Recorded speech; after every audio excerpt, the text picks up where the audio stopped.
Su Excelencia, señor Ministro de Economía y Finanzas de la República del Paraguay, estimado economista Carlos Fernández Valdovinos, todo un privilegio, un gusto dirigirme a usted en referencia al proyecto de ley para la reforma de la caja fiscal presentado por el Ministerio de Economía y Finanzas vía Poder Ejecutivo al Poder Legislativo. Soy Liduvino Bielma Díaz, jubilado de la Fuerza Aérea Paraguaya. Ciertamente no soy economista, pero mi experiencia de 35 años en la Fuerza Aérea Paraguaya y 7 años como ministro presidente de la Agencia Espacial Paraguay, aprovechando estos días de vacaciones, descanso, días de reflexión, tuve la oportunidad de dar lectura al proyecto de ley presentado y de alguna manera para tratar de entender, interpretar y valorar por sobre todas las cosas en base a lo analizado, concluir, para después realmente dar un enfoque, una opinión como tal, porque como ciudadanos todos tenemos esa opción. Ciertamente, señor ministro, esto es un monólogo, no deja de ser importante, tal vez más adelante se pueda dialogar y eso sería mucho más importante. Señor ministro, como ciudadano realmente veo bastante interesante la preocupación y la ocupación que usted da al tema de la caja fiscal, tan necesario en la República del Paraguay de que sea objeto de atención. Valoro y realmente felicito a usted por esta predisposición en tomar este tema que hace tiempo ameritaba ser este objeto de atención. Señor ministro, siempre le he escuchado de forma mucha atención y detalladamente, y usted siempre enfoca desde el punto de vista de la necesidad de la reforma de la caja fiscal.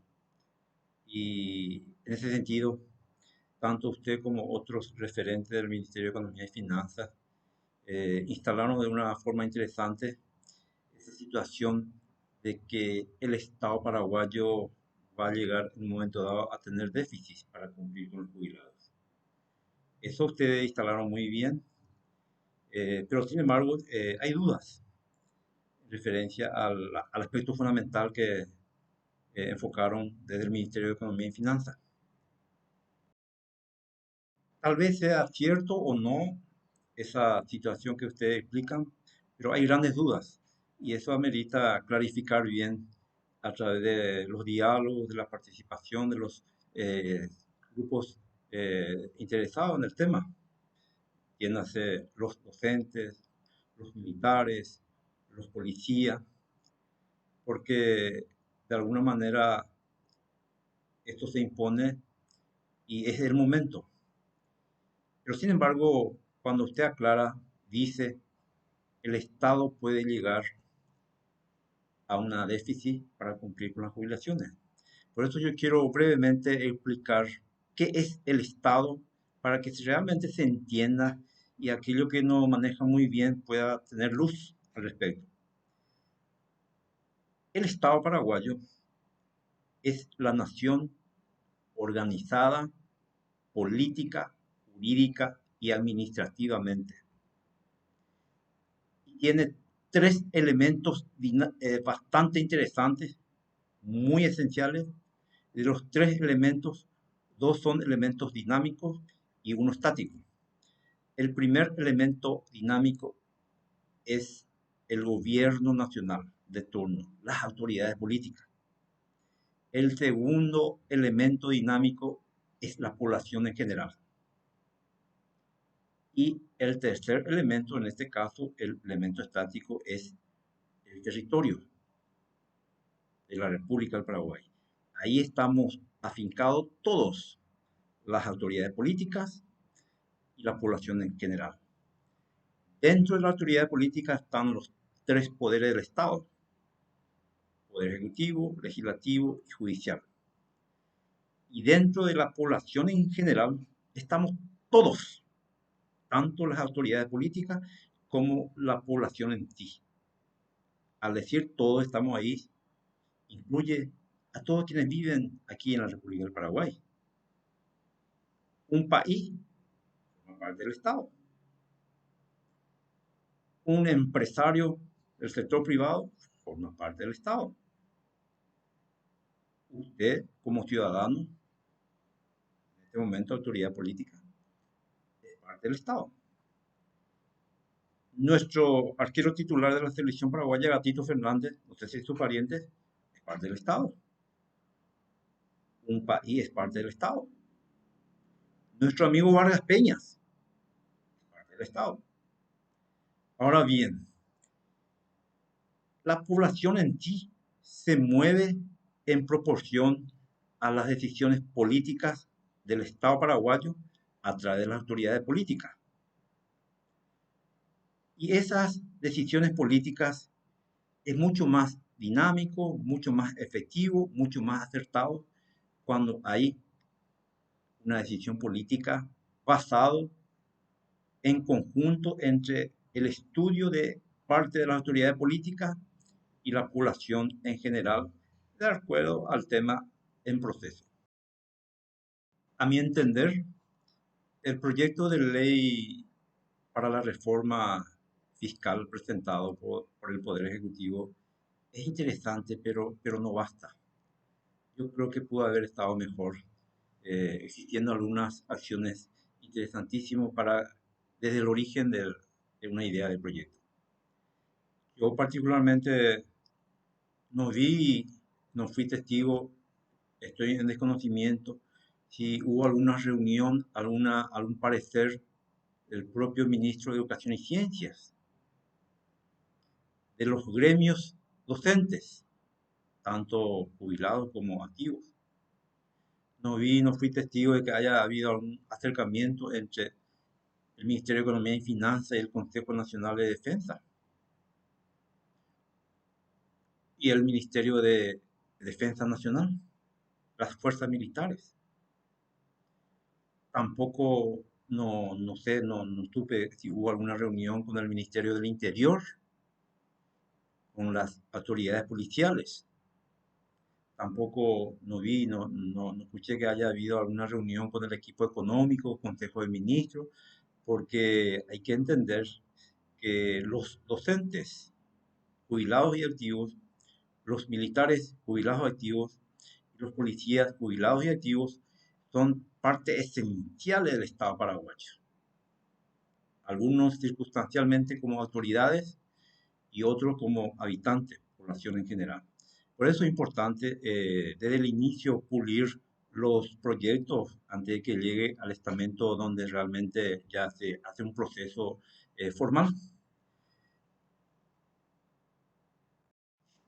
Ciertamente no tengo un libreto preparado, no tengo diapositiva a la vista. Voy a tratar de hilar aspectos importantes del proyecto presentado. Primera parte, los fundamentos de motivos para la presentación. Realmente, señor ministro, yo felicito a usted y a las personas que redactó los fundamentos de motivos. Fantástico, fantástico. Es una forma de querer vender un producto. Fue bien redactado esa parte de la nota. Pero el producto presentado, que es el proyecto que se quiere vender, a mi humilde entender, no es lo más correcto, no es lo más sensato. Para mí no es el ideal. Ojalá que no sea sancionada y promulgada a sí mismo.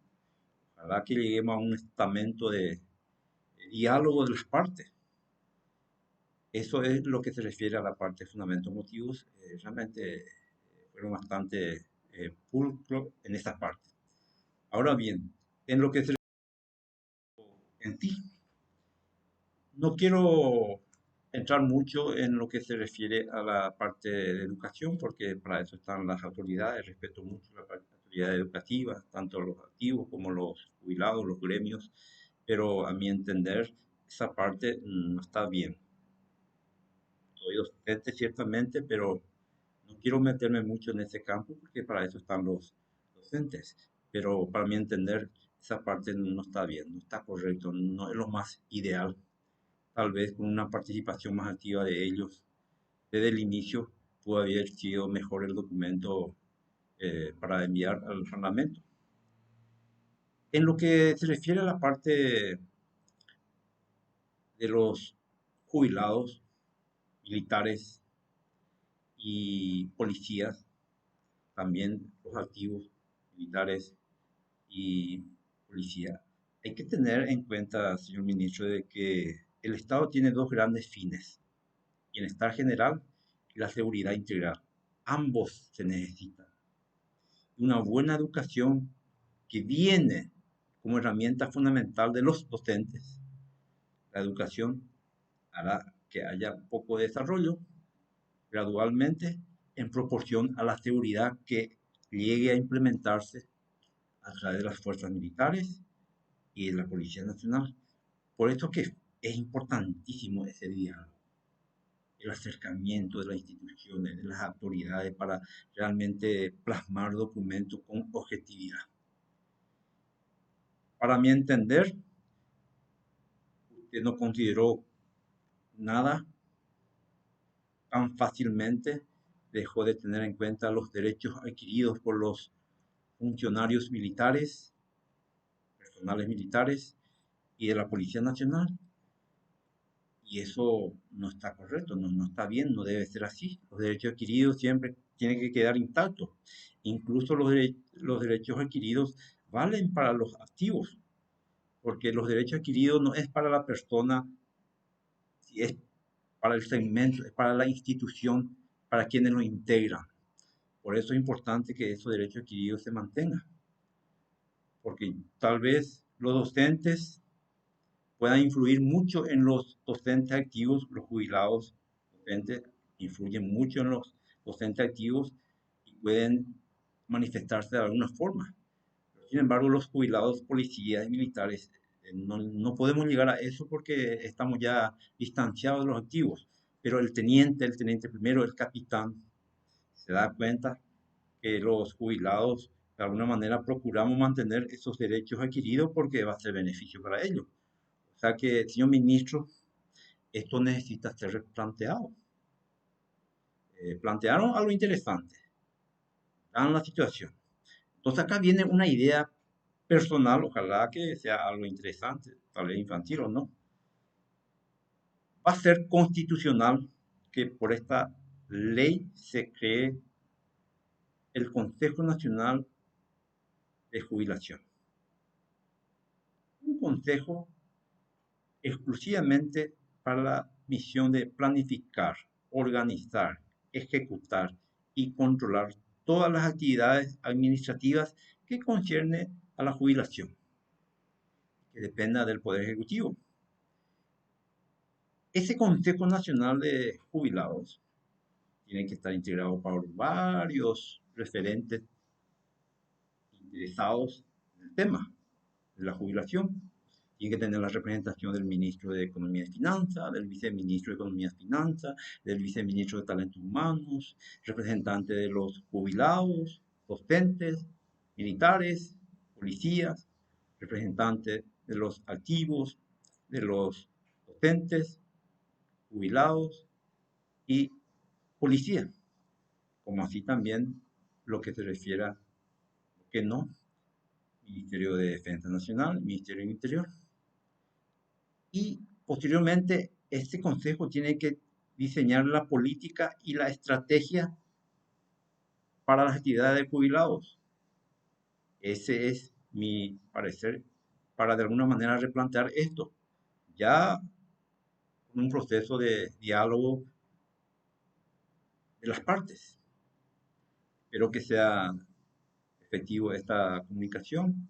La idea no es enfrentar ni confrontar, sino más bien dar un aporte.